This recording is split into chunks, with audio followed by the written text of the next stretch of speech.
How speediness that we are seeing driving our lives is changing our capacity of understanding things and verifying news or whatever for all the people, especially the young generations.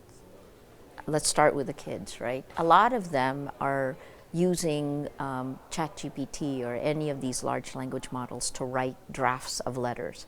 Really boring things, some reporters are using them to do a first draft, and they said they're going to then change it, right?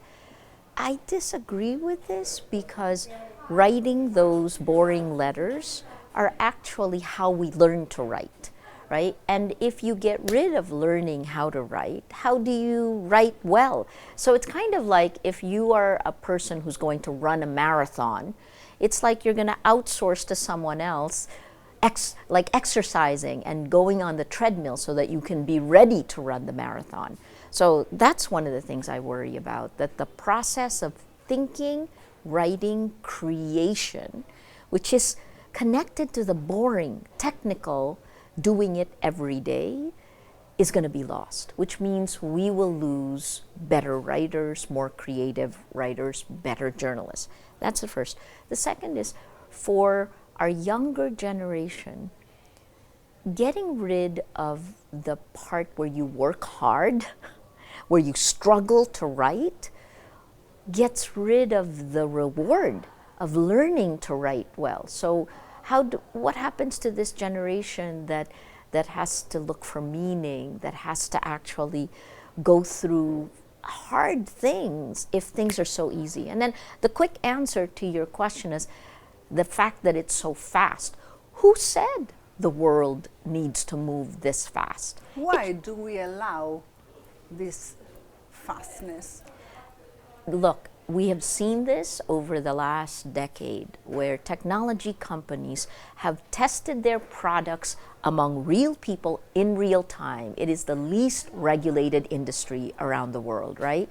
It's almost like you allowed a pharmaceutical company to test drug A and drug B, A-B testing, right? And drug A is in the town square. You give drug A out to people, and then you give drug B to the left side of the town square.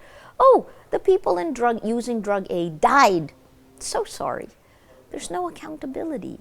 And I compare that to a pharmaceutical company because that's exactly what they're doing to our biology, right? It affects the way we feel, which colors the way we move in the world, and at times changes the way we act, the way we vote, right? So these are the impact of what tech has done. But why else? Developed countries, nation states, have abdicated responsibility of regulating technology. And every day they do not put strong regulations in place, these countries become weaker. That's us. Right? Our nations become weaker. Imagine things that only a nation could do before, like decide to go to war. Now Elon Musk, because of his satellite, has the ability to decide whether Ukraine can actually attack Russia or vice versa, right? The generative AI that is used for targeting, for weapons, are there any? This is being tested in real time. It's our Oppenheimer moment. It's like the atom bomb, and when humanity saw the horrific death toll in one shot, right? We created the Universal Declaration of Human Rights. We created NATO. Well, for the last decade, technology has manipulated and hacked our biology with impunity. And I think that's part of what we need to do. And the EU is at the forefront with the Digital Services Act and the Digital Markets Act. But countries like the United States have felt the impact of these algorithms. You know, political polarization, that comes from an algorithm every social media platform uses, which is using friends of friends recommendation to get you to click, to grow your network so they can grow their platform, right? But in the Philippines, in 2016, that Friends of Friends algorithm, when we elected a populist like Duterte, we didn't debate the facts in 2016, but if you were pro-Duterte, you move further right. Anti-Duterte, you move further left. You can replace Duterte with Trump, with Bolsonaro, right? This is the polarization enabled by the technology that's supposed to be connecting us. What do you think about the fact? Let's stay another bit on the fast world. Sure. As journalists,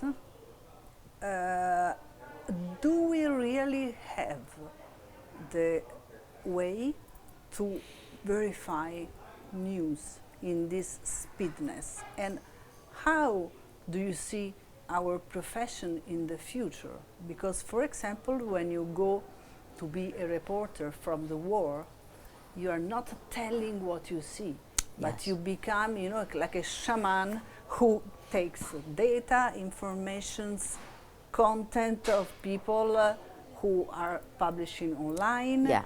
And if you say something that is not, liked, you can't say, and they're you can get clobbered, you can get attacked, yes. you can get, yes. So, yes. in this situation, how can you still tell a true story?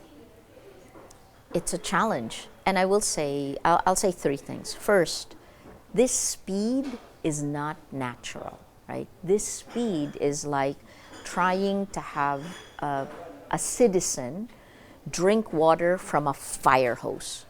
We can only drink water when you can drink it. So it's a slow trickle, right? Then you can actually humanly drink it. This fire hose that comes at you, you can't drink anything and you'll be harmed by it. That's the first.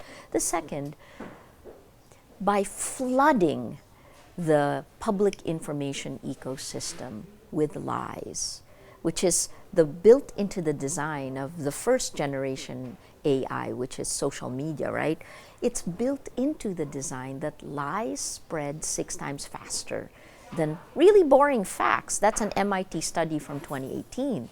Well, it got much worse after Elon Musk bought Twitter and turned it into X, right? So if lies spread faster, now you have generative AI coming in and you have a factory of fantasies, of, I suppose you would call it lies, right? It's like, it is like magic, but it's not reality. So how are we going to try to do our jobs?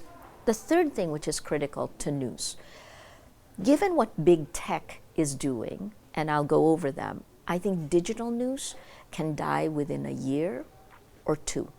And I'll tell you why. There are only 3 ways that traffic, the top of the digital funnel, comes to a digital news site, any website. The first is direct traffic, second is social media, third is search.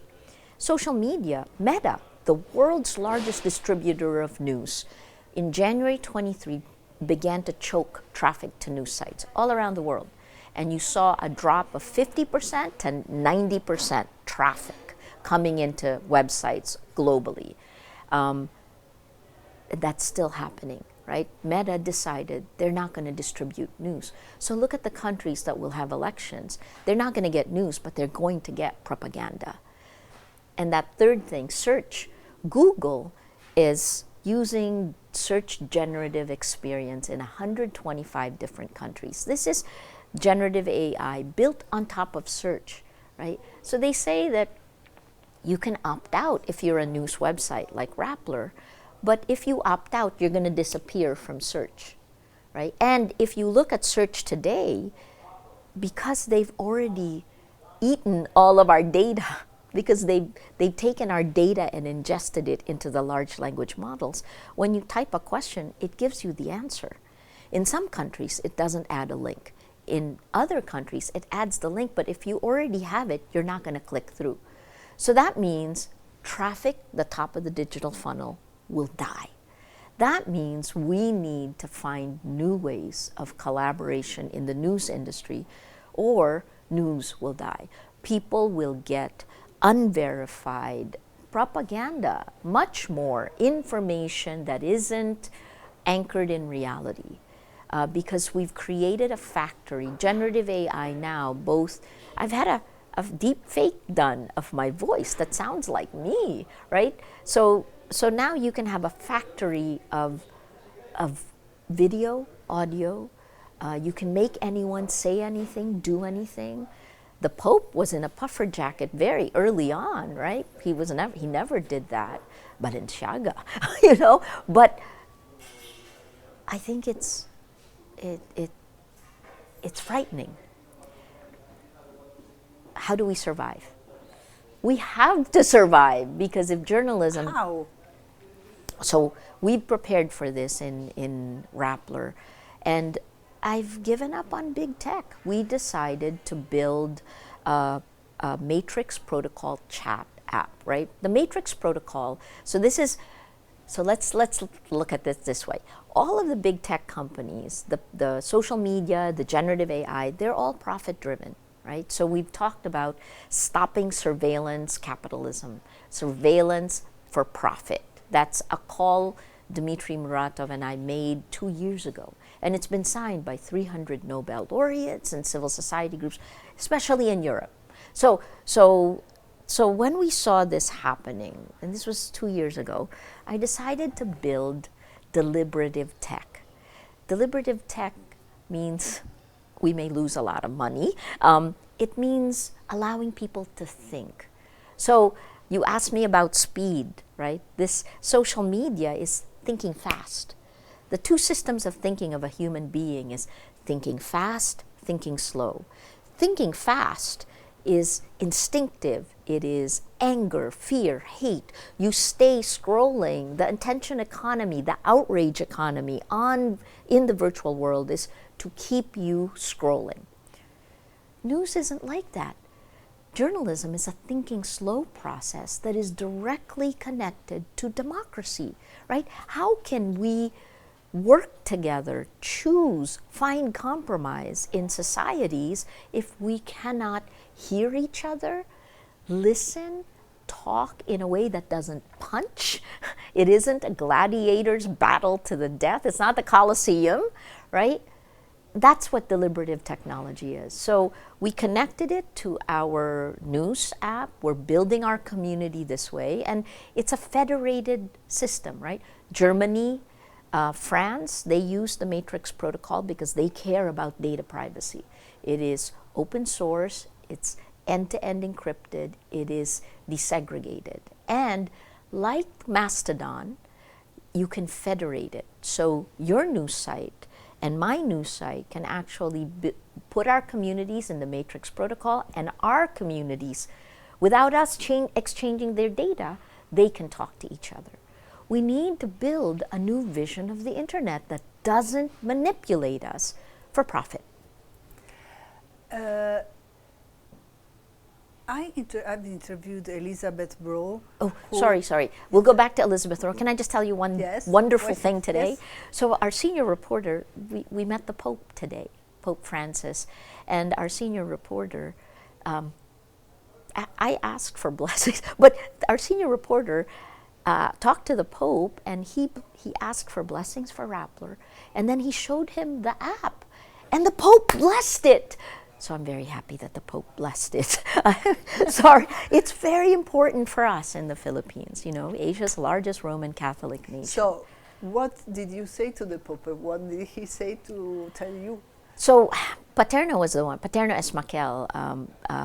For me, I thanked the Pope for everything that he is doing. I think our world requires leadership, spiritual and moral leadership. Part of the reason that there is so much, there's war, is because online violence is real world violence, right? We know this. Women have come under attack globally. In Brazil, a week and a half ago, we rolled out a report on misogyny used online in Brazil. It is an attack on women to take out women journalists, women activists, women politicians.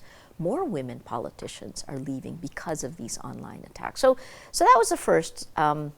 Why did I tell you this? I thanked the Pope for everything he was doing, and I said that we were praying for him. And he grasped my hand in the way he has. You know, he looks at you with those eyes, and then he says, "I need the prayers."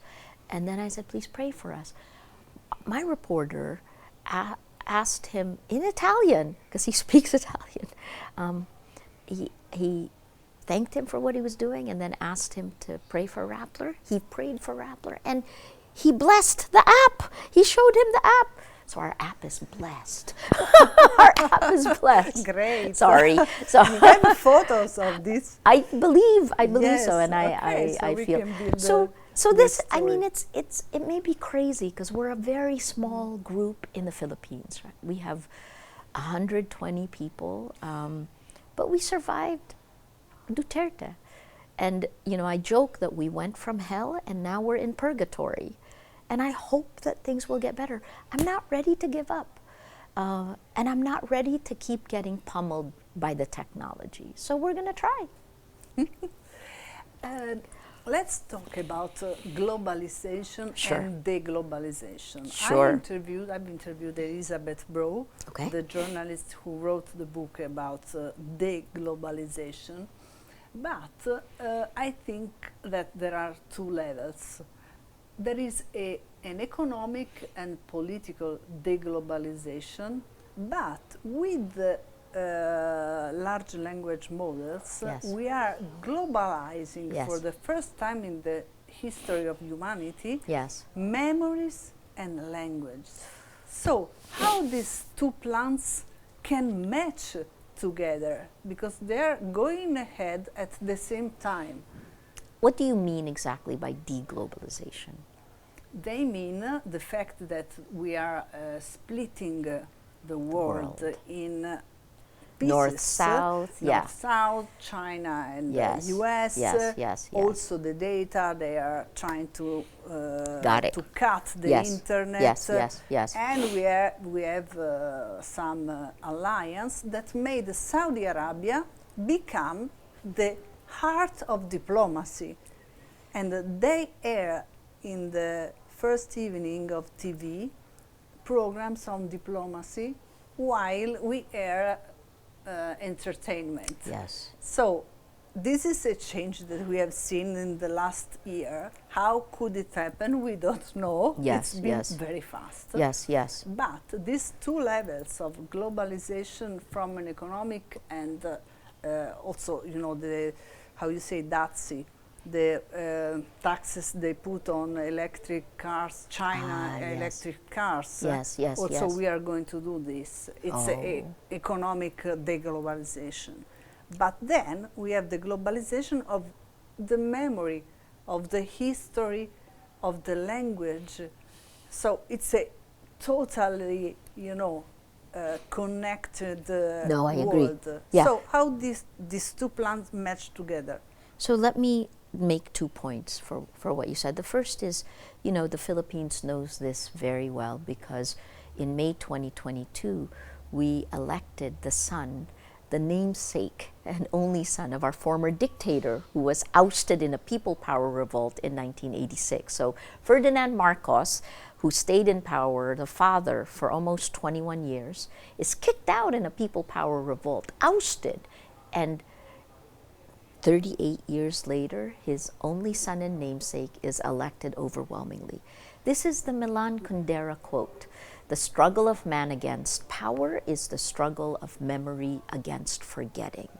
And what we saw in the Philippines, part of what helped Marcos Jr. win was because the changing of our history, turning the name Marcos from a kleptocrat who stole $10 billion in 1986 to the greatest leader the Philippines has ever known, that began, information operations began in 2014. We didn't stand a chance, and so many people, so many Filipinos believed, right? Also lies like that if they vote for Ferdinand Marcos, that they would be given gold. Our reporters would go to a poorer area of Manila and ask people why they voted for Marcos, and they said, "Oh, we're getting gold." And our reporter asked, "How did you know that? Who told you that?" "Oh, it's in YouTube," right? So that's the first. It started already. But you can see in every country around the world, history's losers have their own myths, and they have stayed in the background, right? And this power and memory, the struggle of man against power is memory against forgetting. So in the United States, race, the Civil War, this was pounded by social media. You can believe your own reality now, right? So all of a sudden, the leaders of the Confederates who fought for slavery, right, are now resuscitated. It's a very strange time. But what does that mean for us? I think this is the chaos that we're living through. That's one. The other problem is that if history can be changed like this without you realizing it, then we're living on quicksand. Then we will make the same mistakes over and over. Or, this is the most negative I'll be, we're descending into an era of no individual will, right? Where it's fascism in a whole other way. Italy will know this better than me, right? Your history as well.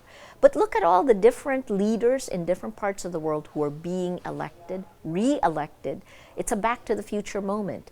In Indonesia, they just elected the son-in-law of former President Suharto. Prabowo was a general who was accused of human rights violations. And he became defense minister, and now he's president. Through dancing in using generative media. AI, Yes. right? And mid-journey, these American companies said that they were not going to allow this to be used in elections.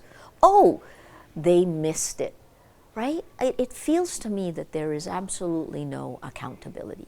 And our emotions are being manipulated, and we have to be aware of that. I think the last thing is that we are seeing a shift in geopolitical power.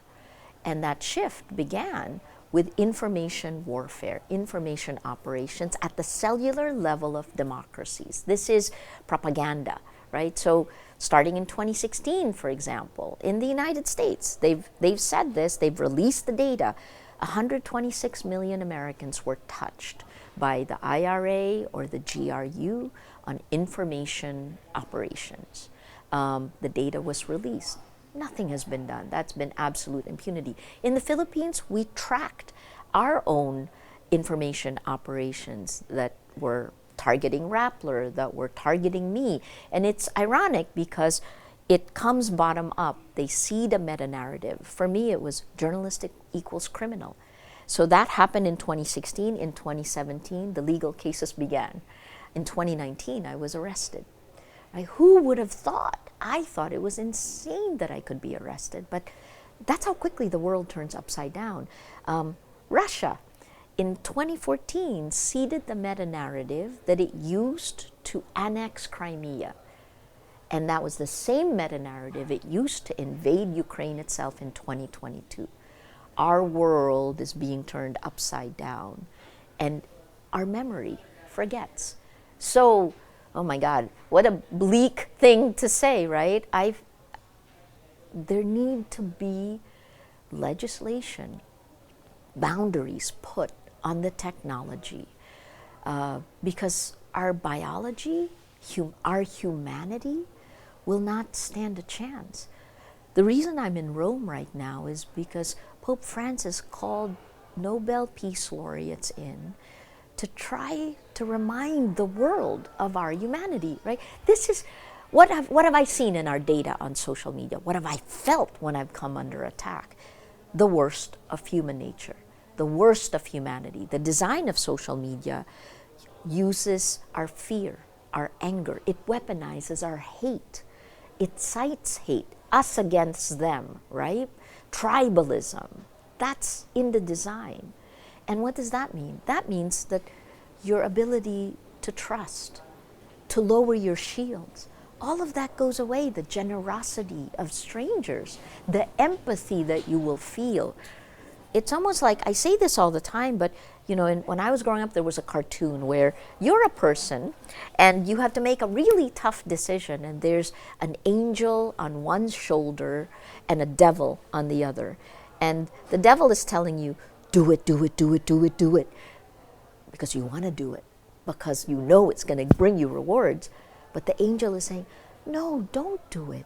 Think of the other person, right? Be good. Be good. This is a struggle in every religion around the world, right? So what did social media do? It flicked the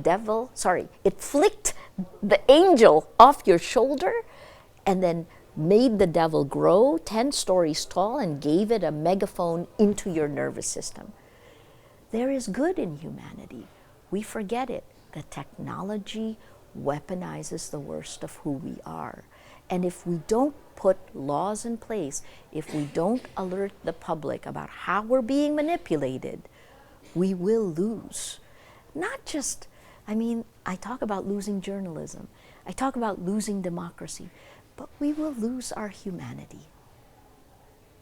That's the Pope's fault that I'm saying this. Sorry. Okay. Right? Because normally I would stop with, I said this early in 2020. Yes, we yes. looked at all of the elections in 2024. Yes. Critical year. You know what happened to Prabowo, right? Anyway, Poland is the only bright light. What gives you hope? Poland?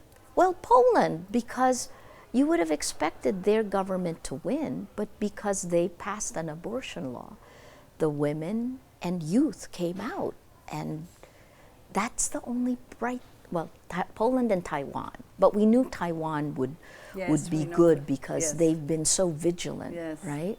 In fact, I was Poland asked... it's been a surprise. Right? That's the only one, yes. if you think about it. Yeah. Okay, that's a good, I will go to have a report there.